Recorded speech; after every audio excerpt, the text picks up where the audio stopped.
अग्ने त्वं पारजानभ्य अस्मान् स्वस्ति विररिदुर्गानि विश्वा प्रोच्छ पृथिवे बहुलान पूर्वे भवातोकायतनयाय संयोः विश्वानिना दुर्गः जातवेदस्यन्धुन्दुनावाधुरितादिवर्षे अग्ने अङ्कृतं मनसा गृणानो युष्माकं बोध्यपिता तनूनाम्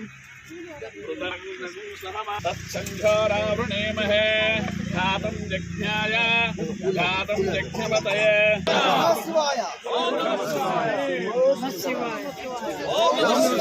ओम नमः शिवाय घातं यज्ञाय घातं यज्ञपतये ओम नमः शिवाय ओम नमः शिवाय ओम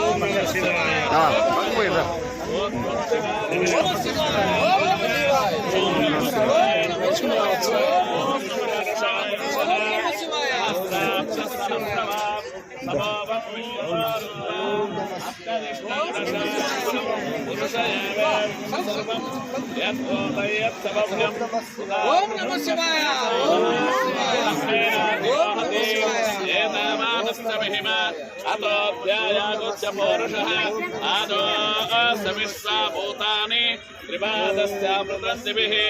त्रिपादोद्भवत्रावतो नासनानसने अपि तस्मात्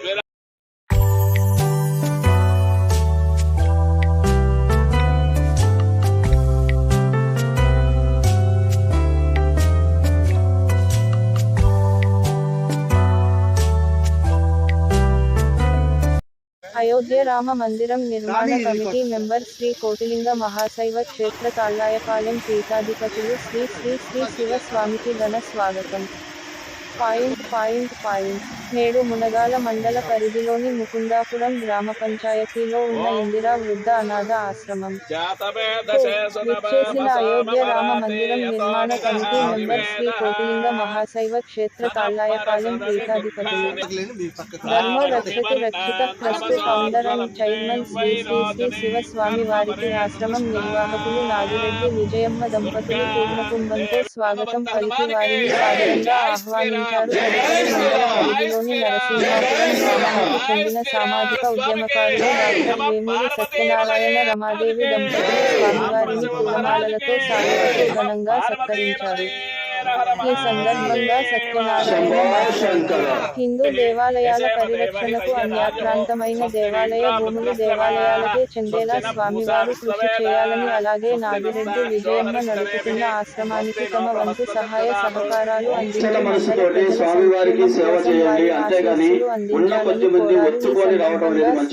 శ్రీ శివస్వామి మాట్లాడుతూ ప్రతి ఒక్కరూ సామాజిక సేవా భావం కలిగి ఉండాలని, అలాగే హిందూ ధర్మ పరిరక్షణ కోసం కృషి చేయాలని, సమాజ హితం సనాతన ధర్మం కోసం పాటుపడాలని, అన్యాక్రాంతమైన దేవాలయ భూములు దేవాలయాలకే చెందేలా ఇప్పటికే ఆంధ్రప్రదేశ్లో న్యాయ నిపుణులతో, రిటైర్డ్ జడ్జిలతో, సీనియర్ న్యాయవాదులతో 126 మందితో ఒక కమిటీ వేశామని, త్వరలో తెలంగాణ రాష్ట్రంలో కూడా ఆజాద్ హిందూ బోర్డుతో ఒక కమిటీ వేసి తెలంగాణ రాష్ట్ర ముఖ్యమంత్రికి, దేవాదాయ శాఖ మంత్రికి వినతి పత్రాలు అందించి దేవాలయ భూములు దేవాలయాలకు చెందేందుకు కృషి చేస్తామని, ఈ కమిటీలోకి ఇప్పటికే అన్యాక్రాంతమైన భూముల విషయములో పోరాడుతున్న వేమూరి సత్యనారాయణకు కమిటీలో సభ్యుడిగా అవకాశం కల్పిస్తానని అన్నారు। తదుపరి మండల ప్రజల సుఖ సంతోషాల కోసం, ఆశ్రమం అభివృద్ధి కోసం ఒక మంచి ముహూర్తాన త్వరలో ఆశ్రమంలో తన ఆశ్రమం నుంచి వేద పండితులతో మహా మృత్యుంజయ హోమం నిర్వహిస్తానని తెలిపారు।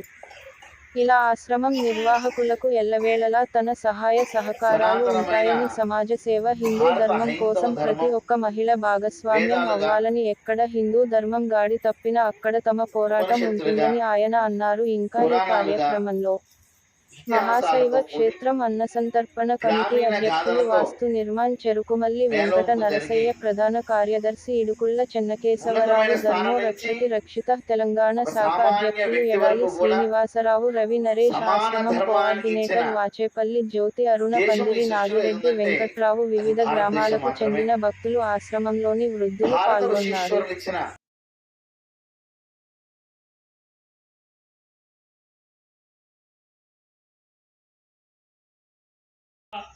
ఇది ఒక ఆధ్యాత్మిక కేంద్రం. ఇది వృద్ధాశ్రమం కాదు. నేను ఎప్పుడు కూడా చెప్తుంటా ఆధ్యాత్మిక కేంద్రంగా. ఎందుకంటే భగవంతుడు అనేవాడు అక్కడే ఉన్నాడని చెప్పని ఎలా నమ్ముతున్నామో అదేవిధంగా ఇలాంటి సమాజ సేవకురాలు సమాజంలో ఇలాంటి అంటే మిగతా వాళ్ళకు మార్పు రావాలని చెప్పేసి దీంట్లో ఇవాళ ఆమె చేస్తున్న కృషికి చూసి నా పత్రికా మిత్రులు ముఖ్యంగా ఇక్కడ మా మండలంలో ఉన్న నా పత్రికా మిత్రులు, ఎలక్ట్రానిక్ అండ్ ప్రింటెడ్ మీడియా మిత్రులు వీరందరి సహకారంతోనే దాతల దాతృత్వంతోనే ఇవాళ ఈ ఆశ్రమాన్ని ఒక వెలుగులో తీసుకొచ్చే దానికోసం వాడు కృషి చేయడం జరిగింది. ఈ రోజు ఇంతటి చక్కటి అవకాశం కల్పించిన ఈ మన కార్యక్రమానికి వచ్చేసిన పెద్దలందరికీ కూడా ఒకసారి ధన్యవాదాలు తెలియజేసుకుంటూ, స్వామీజీ గారు ఈ ఆశ్రమానికి తమ వంతుగా ఉన్న ఏదైతే ఉన్నా ఆ బాధలు వాళ్ళకి దాంట్లో కొంచెం చూసి మన ఆశ్రమంలో చేస్తున్న నాగడి విజయమ్మ గారికి స్వామీజీ ఏదైనా సహాయ శాఖలు అందించాలని చెప్పని కోరుకుంటూ, ముఖ్యంగా 2 తెలుగు రాష్ట్రాల్లో ఉన్న దేవాలయ భూముల కోసం దేవాలయ భూముల పరిరక్షణ కమిటీ కూడా వేసాము మేము. దేవాలయ భూముల పరిరక్షణ కాకపోతే నా స్తోమత కానీ నా స్థాయి కానీ సరిపోక ఎన్నో రకాలుగా వాళ్ళకి అంటే దాదాపుగా దున్నపోతుకి వింతపత్రం ఇచ్చేసి, కుంభకరుడు వేషధారులు ఉన్న వాళ్ళకి వ్యక్తులకి వింతపత్రం ఇచ్చేసి ఎన్నో సామాజిక మాధ్యమాల్లో ఎలక్ట్రానిక్ అండ్ ప్రింట్ మీడియాలో నేను తిరగని చోటంటూ లేదు. అయినా ఎంతో కష్టపడి ఎన్ని చేసుకొచ్చేసిన చివరికి ఆ భూములు రాలేదని చెప్పని ఒక వెళ్తు నాకుంది.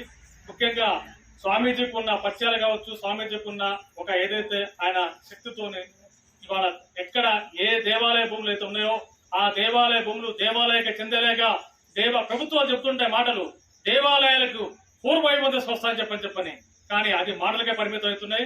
నిన్న కూడా మన తెలంగాణ ఉప ముఖ్యమంత్రి బట్టి విక్రమ గారు పక్కనే ఉన్న వరాగల్గూడెం కూడా వచ్చేసి కూడా అదే మాట చెప్పాడు. కానీ అవన్నీ మాటలకే పరిమితం అవుతున్నాయి. ఆ మాటలకే పరిమితం కాకుండా ఇవాళ ఆధ్యాత్మిక భావంతోని కొంతమంది పోతున్నా ఇంకా ఎక్కడో అక్కడ కొన్ని దేవాలయ భూములు అనేకరత్వం అయిపోయి కొన్ని వందల భద్రాద్రి రామాలయ భూములు కూడా కొన్ని 100 ఎకరాలు అయిపోయినాయి. ఈ మధ్యకాలంలో మనం కూడా చూసాం. ఈడల రేంద్ర గారిని కూడా అదే భూములనే చేసినందుకే తెలంగాణ ప్రభుత్వం దాంట్లో నుంచి క్యాబినెట్ నుంచి సస్పెండ్ చేసింది. ఇవాళ అట్లాంటి కొన్ని 100 ఎకరాలు ఒక తెలంగాణ కాకుండా ఆంధ్రప్రదేశ్ లో కూడా మేము ఈ మధ్య సామాజిక మాధ్యమాలు చూస్తున్నాం. స్వామీజీ గారు ఇక్కడ పెట్టిన వేళ విశేషంతోనే 2 తెలుగు రాష్ట్రాల్లో ఆధ్యాత్మిక భావన ఆధ్యాత్మిక చింతనతోని అందరిలో మార్పు రావాలి. వారు చేస్తున్న కృషి వారు చేస్తున్న దానికి వాళ్ళ సాక్షాత్తు ఒక దేశ ప్రధాని గారే వారికి ఇంత చక్కటి అవకాశం ఇచ్చారని చెప్పంటే వాళ్ళ నిజంగా అది మామూలు విషయం కాదు. అలాంటి ఒక మంచి గొప్ప వ్యక్తిని ఇవాళ ఇందాకే చెప్పాను నేను. ఒక బ్రహ్మ విష్ణు మహేశ్వరులు త్రిమూర్తులు కలిస్తే ఎలా ఉంటుందో వాళ్ళ త్రిమూర్తుల స్వరూపమే ఇక్కడ మనకి ఇలా ఇందిరా వృద్ధాశ్రమాలకు వచ్చేసి మన ముందే ఆ సాక్షాత్తు ఆ భగవంతుడే మనకు దర్శనం ఇచ్చేసి ఇంతమందికి మనకి మధ్యలో ఉన్నాడని చెప్పంటే నేను నమ్మలేకపోతున్నా.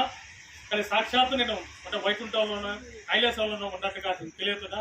స్వామివారి ఆశీస్సులు మాకు మా మండల వాసులకి తెలంగాణ రాష్ట్ర ప్రజలందరికీ కూడా మీ దీవెనల ఆశీస్సుతోనే మీ అనుకున్న లక్ష్యాలు నెరవేరాలని చెప్పని దానికి మీ ఆశీస్సులు ఉండాలని చెప్పని మనస్ఫూర్తిగా కోరుకుంటూ ఈ అవకాశం ఇచ్చిన పెద్దలందరికీ ధన్యవాదాలు తెలుసుకుంటూ స్వామివారికి శిరస్సు ఉంచి నా పాదాభివందనం చేసుకుంటాను. కార్యక్రమాలతో ఎందరో అనాథులకు వృద్ధులకు దుప్పట్ల మధ్య కార్యక్రమం సీనియర్ల కార్యక్రమం ఎక్కడ ఎవరికి ఏ కష్టం వచ్చేసినా సామాజిక సేవా దృక్పథంతో చేసుకుంటూ ఆధ్యాత్మిక భగవంతుడి కూడా మనం ఎంతో కొంత చేయాలని చెప్పేసి ఆ స్వామి వారి భూములని చేయడం కోసం సుదీర్ఘ ప్రయాణం చేసుకుంటూ వాటి మీద ఎంతో మంది అధికారులను ప్రభుత్వ ప్రతినిధులను ముఖ్యమంత్రి స్థాయిలో ఉన్న వ్యక్తులను కలవడం జరిగింది. అయినా నేటికి వాటికి కళ ఫలించలేదు. ఆ స్వామివారి భూములు స్వామివారికి రాలేదు. రాకపోతే దాంట్లో లోకాయుక్తలో కేసు వేయటం, మానవ హక్కుల సంఘాన్ని ఆశ్రయించడం, హైకోర్టుకు ఆశ్రయించడం. నేను ఒక సామాన్యుల వ్యక్తిని, ఒక మారుమూల గ్రామంలో ఉన్న ఒక సన్నకారు రైతుని, అయినా నా శక్తికి మించేసి ఆ స్వామి వారికి ఎంతో కొంత మనం ఆ భూములు వచ్చే విధంగా చేసుకొచ్చేసి తెలంగాణతో పాటు ఆంధ్రప్రదేశ్ లో ఉన్న మన స్వామీజీ గారు ఆయన సహకారంతోనే ఎంతో మంది నాకు కూడా సహకరించారు. 2 తెలుగు రాష్ట్రాల్లో ఉన్న ఏదైతే స్వాములు అంటే మనకి దేవాలయ భూములు ఏదైతే ఉన్నాయో అవి ఏ దేవాలయానికి సంబంధించిన నాడు దాతలుగా ఇచ్చేసి దేవాలయంలో వారు ప్రతిష్ఠిస్తే నేడు వాటి మీద కొంతమంది ఆక్రమణదారులు వాటిని స్వాధీనం చేసుకొని కనీసం కను రూపాయలు కూడా ఇవ్వకుండా చేయడం చెప్పిన దుర్మార్గం. నేను ఒకటే స్వామివారిని కోరుతున్నా, మా నెక్స్ట్ సారి ఒకసారి అవకాశం వస్తే మా ఊరు మా గ్రామానికి కూడా మా దేవాలయాన్ని మా కోదండరామస్వామి దేవాలయాన్ని సందర్శించేసి మీ పాదాలు మా గుళ్ళో పెట్టేసి మా ఊరు జనాలలో ఉన్న కొంత మార్పు రావాలని చెప్పేసి కోరుకుంటూ ముఖ్యంగా నేడు నా సోదరీమణి నా సోదర సమానురాలు నాగిరెడ్డి విజయమ్మ గారు ఆమె కష్టం అంటే నేను దాదాపుగా 97లో అంటే 25 సంవత్సరాలుగా ఇక్కడ ఒక ఆశ్రమాన్ని ఏర్పాటు చేసి ఎన్నో వ్యయ ప్రయాసాలను ఓర్చుకుంటూ విలువైన అంటే కోట్ల రూపాయల విలువైన నేషనల్ హైవే పక్కన భూములను కూడా అమ్మేసి పేద అంటే ఇవాళ కన్న తల్లిదండ్రులని చూసా. ఇందాక స్వామీజీ గారు చెప్పారు, ఇవాళ చిన్న పిల్లల్ని మనం మూడో క్లాస్ నుంచే వాళ్ళని అంటే మనం 3వ వయసు నుంచే ఆశలు పంపిస్తుంటే నెక్స్ట్ ఇవాళ అదే పరిస్థితులకు వచ్చేసి కన్న తల్లిదండ్రులు సాధలేక వారిని పక్కకు పంపించేసి ఆశ్రమాలు ఏర్పాటు చేస్తున్నాయని చెప్పనేసి చెప్పడం జరిగింది.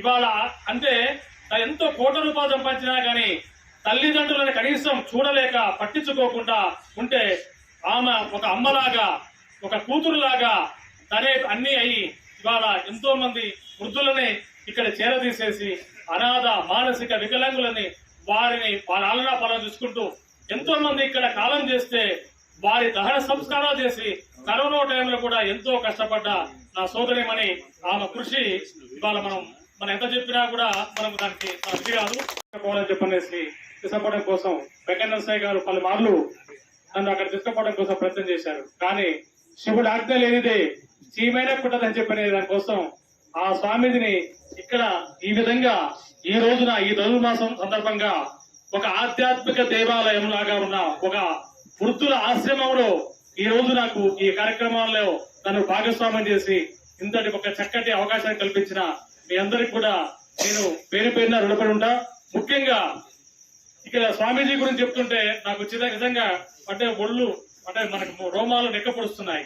అంటే ఒక అయోధ్య రామ మందిరం మనకు సమాజ హితం సనాతన ధర్మం అని చెప్పని హిందూ ధర్మం కోసం ధర్మో రక్షతి రక్షిత అని చెప్పేసి ధర్మాన్ని కాపాడాలి, హిందూ సాంప్రదాయాలను కాపాడాలి అని చెప్పనేసి ఒక ట్రస్ట్ ఏర్పాటు చేసి ఆ ట్రస్ట్ కు చైర్మన్ గా ఫౌండర్ గా ఉన్న స్వామీజీ గారు అదే విధంగా ఇప్పుడే చెప్పారు కోటి శివ శైవలింగ మహాక్షేత్రాన్ని ఏర్పాటు చేసి 500 విగ్రహాలను ప్రతిష్ఠ చేయడం అని చెప్పంటే నిజంగా దైవాంశ సంబూతులు ఆ స్వామీజీ గారు. అదే విధంగా అయోధ్య రామ మందిర నిర్మాణానికి అంటే మన కలియుగంలో ఇవాళ అయోధ్య రామ మందిరం ఎప్పటి నుంచో మనకు ఒక చిరకాల కోరిక. యావత్ భారతదేశంతో పాటు ప్రపంచ దేశాలు కూడా ఎదురు చూస్తున్న ఒక అయోధ్య రామ మందిర నిర్మాణ శంకుస్థాపన కార్యక్రమంలో 2 తెలుగు రాష్ట్రాలకు సంబంధించిన దాంట్లో స్వామీజీ గారిని అక్కడికి వారు దాంట్లో కమిటీలో ఏర్పాటు చేశారని చెప్పంటే నిజంగా నేను కలియుగ రాముడిని చూస్తున్నాం. ఒక మహాశివుడిగా ఒక అందరి తలరాతలు మార్చే ఒక బ్రహ్మగా అంటే బ్రహ్మ విష్ణు మహేశ్వరులు ముగ్గురు కలిస్తే ఎలా ఉంటుందో ఇలా అదే విధంగా ఈ శివ స్వామీజీ గారిని చూస్తుంది చెప్పంటే నిజంగా నా పూర్వజన్మ సుకృతంగా భావిస్తూ నిజంగా నా జన్మ ధన్యమైందిగా భావిస్తున్నా. ఈ రోజు అంటే స్వామీజీ గురించి మాట్లాడటం అని చెప్పనేది కూడా మనం ఎంత చెప్పినా తక్కువే, నా స్థాయి అది కాదని చెప్పనుకుంటా. అయినా ఆ భగవంతుడు నాకు ఇచ్చిన అవకాశం అని చెప్పంటే నేను పుట్టిన గ్రామంలో నేను మొదట అనుకున్నా నా గ్రామానికి నేనేం చేయాలి, ముందుకు అంటే మన కన్న తల్లిదండ్రులు చూసుకోవాలి, తర్వాత తోపుట్టులని ఆదరించాలి, తోడ పుట్టిన తమ్ముళ్ళని అన్నలని మన కుటుంబ సభ్యులను చూసుకుంటూ తర్వాత గ్రామం, తర్వాత మండలం, తర్వాత అట్లా నియోజకవర్గ సాధించి వెళ్ళిపోవాలని చెప్పనుకొని మా ఊళ్ళో శ్రీ కోదండరామస్వామి దేవాలయం అని చెప్పని సుమారుగా 1000 సంవత్సరాలుగా ఉన్న కోదండరామస్వామి దేవాలయం స్వయంభూ శ్రీ కోదండరామస్వామి దేవాలయం. ఆ దేవాలయంకు కొన్ని వందల ఎకరాలు నాడు కట్టించిన దేవాలయానికి ఆ భూములు వాళ్ళు దాతలుగా ఇస్తే దాన్ని అన్యాయకరణం చేస్తే నేను దాన్ని చూసి అరే ఇన్న భూములు ఉన్న తర్వాత కూడా స్వామివారి కళ్యాణం చేయాలని చెప్పంటే భిక్షాటం చేసే పరిస్థితిని చెప్పనుకొని వాటి మీద నేను శ్రీ కోదండరామ స్వామి సేవా సమితిగా ఏర్పాటు చేసి సుమారుగా ఓం నమ శివాయ నేడు మునగాల మండల పరిధిలోని ముకుందాపురం గ్రామ పంచాయతీలో ఉన్న ఇందిరా వృద్ధ అనాథాశ్రమానికి సాక్షాత్తు ఆ పరమశివులు అలాంటి గొప్ప వ్యక్తి ఇవాళ మన స్వాములు చెప్తున్నారు. ఇప్పుడే మన శివస్వామి గారు ఇక్కడ వారు రావడం ఈ ఆశ్రమానికి. అదేవిధంగా ఈ ఆశ్రమంలో మాకు కూడా ఆ స్వామి పక్కన నిలబడి మాట్లాడే ఒక మంచి అవకాశాన్ని కలిగించినందుకు ముందుగా ఇక్కడికి వచ్చిన ఈ కార్యక్రమాన్ని ఏర్పాటు చేసిన ముందు మా నాగిరెడ్డి విజయమక్క గారికి, అదేవిధంగా ఈ కార్యక్రమానికి సహకరించిన పెద్దలందరికీ కూడా నా హృదయపూర్వక ధన్యవాదాలు, అభినందనలు. మన శివస్వామి గారు ఈ రోజు ఈ ఇందిరా వృద్ధాశ్రమానికి అందించారు. ఇది ఎంతో శుభదాయకము, శుభ మంగళకరము. ఇలాంటి అవకాశం ఎప్పుడో కానీ ఎక్కడో కానీ లభిస్తుంది. ఆ అవకాశం ఇక్కడ ఈ స్థలంలో ఉన్నటువంటి పెద్దలందరికీ లభించడము వారి పూర్వజ ఇచ్చిన సుకృతంగా మేము భావిస్తున్నాము. స్వామివారిని స్మరణతోటి, స్వామివారి ఆశీస్సులతోటి గత 5 సంవత్సరాలుగా అన్నప్రసాద వితరణ కమిటీలో కానీ మిగతా అన్ని కార్యక్రమాల్లో ఈ ప్రాంగణం ముందుకు రావద్దుగా కోరుతున్నాము. అందరూ కూర్చుంటే కింద కూర్చోండి, లేకుంటే కుర్చీలో కూర్చోండి, ఎవరు కూడా నిలబడి ఉండవద్దు. రవి కంటిన్యూ చేయి. ఓం నమ శివాయ, ఓం నమ శివాయ, ఓం నమ శివాయ, ఓం నమ శివాయ, ఓం నమ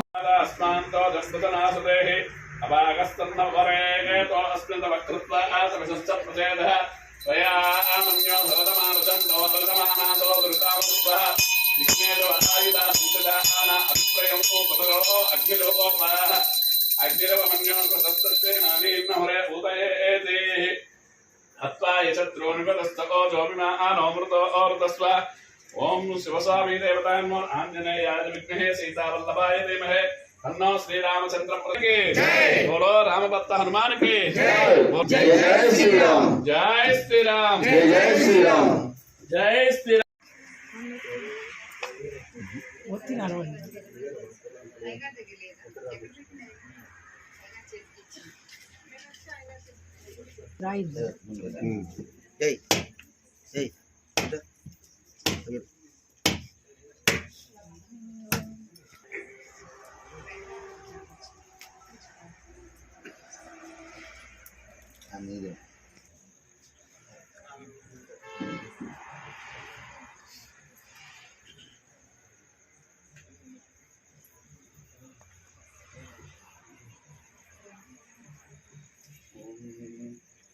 లక్ష్మీం క్షీరముద్రః తనయాం శ్రీరంగరామి పాదయో పాద్యం సమర్పయామి, హస్తయో సమర్పయామి, చారకస్థానం సమర్పయామి. పూర్వోత్తయం గణవిశేషణవశిష్టాయాం సుమతో శ్రీమాన్ శ్రీమతః యజమానస్య గోత్రోక్తస్య శివతో కుటుంబానాం క్షేమస్థైర్య ఆరోగ్య ఐశ్వర్య అభివృద్ధి. శ్రీ ఎల్లమ్మ తల్లి దేవతాయ నమః. ఎల్లమ్మ తల్లి దేవతాయ నమః. ఆర్థికపురం కావాలా వారికి సహకారంగా. కావున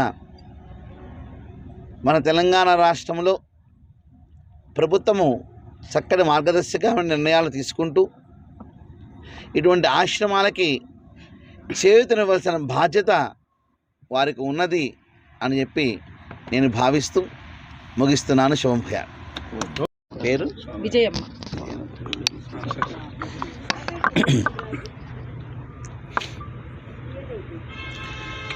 ఓం నమ శివాయ. ప్రధానంగా మాతృదేవోభవ, పితృదేవోభవ, ఆచార్యదేవోభవ, అతిథి దేవోభవ, సంఘదేవోభవ అని మనం వింటూ ఉంటాం. ఎప్పుడైతే సమాజంలో హెచ్చుతగ్గులు ప్రారంభమైనాయో, పాశ్చాత్య నాగరికత ముందుకు దూసుకుంటూ వచ్చిందో, చిన్నప్పుడే తల్లి ప్రేమని, తండ్రి సంరక్షణని పొందవలసిన వయసులో, అంటే 3 సంవత్సరాలు రాగానే వాళ్ళని స్కూల్స్ అనే పేరుతో బయటికి తోసేయటం, తల్లి స్పర్శ సరిగ్గా వారికి తెలియదు, తండ్రి యొక్క ఆలనా పాలన వారికి సరిగ్గా తెలియని వయసులోనే ఏదో ఉద్ధరించాం, సాధించాం అంటూ వారు ముందుకు తోసేయటం. వారు పెద్ద అయిన తర్వాత ఇక తల్లిదండ్రులని బయటికి వారు తోసేయటం జరుగుతుంది. ఒకప్పుడు వృద్ధాశ్రమాలు అనేవి లేవు. ఇప్పుడు ఎందుకు అవసరం వచ్చింది? ఎంతో కష్టపడి